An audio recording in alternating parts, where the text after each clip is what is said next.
सोलापूर शहर पोलीस आयुक्तालय हद्दीमध्ये अंमली पदार्थ विरोधी कारवाई करण्याच्या अनुषंगाने PSI मोरे व त्यांचे पथक पोलीस शिपाई युवराज गायकवाड यांना मिळालेल्या खबरीच्या अनुषंगाने काल दिनांक 29/7/2026 रोजी सकाळी सापळा रचून आरोपी नामे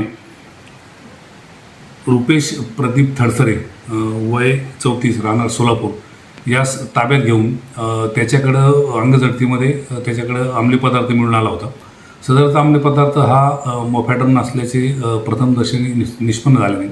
त्या संदर्भात फॉरेन्सिक फॅन वगैरे बोलवून अंमली पदार्थ असल्याचं आणि तो मोफॅडन असल्याचं सिद्ध झाल्याने त्याच्याविरुद्ध फौजदारतावडी पोलीस स्टेशन या ठिकाणी गुन्हा नोंद क्रमांक 615 कलम 8क22ब व 29 अन्वये NDPS ॲक्ट अन्वये गुन्हा दाखल करण्यात आलेला आहे. नमूद आरोपीस या गुन्ह्यात अटक केलेली आहे आणि त्याला न्यायालयासमोर हजर केला असता त्याला 2 तारखेपर्यंत पोलीस कस्टडी रिमांड देण्यात आले आहे.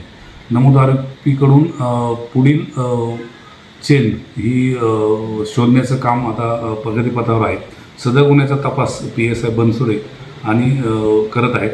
सदरची कारवाई माननीय पोलीस आयुक्त M राजकुमार, माननीय DCP crime Ashwini Patil madam, माननीय ACP क्राईम दिलीप पवार यांच्या मार्गदर्शनाखाली PSI मनोज मोरे, त्यांच्या तपास पथकातील पोलीस हवालदार बापू साठे, पोलीस कॉन्स्टेबल युवराज गायकवाड, सुभाष मुंडे, सैपन सय्यद, रामेश्वर साखरे, धीरज सतपुते, अभिजित पवार, शंकर याळजी, बाळू काळे व मच्छिंद्र राठोड यांनी केली आहे.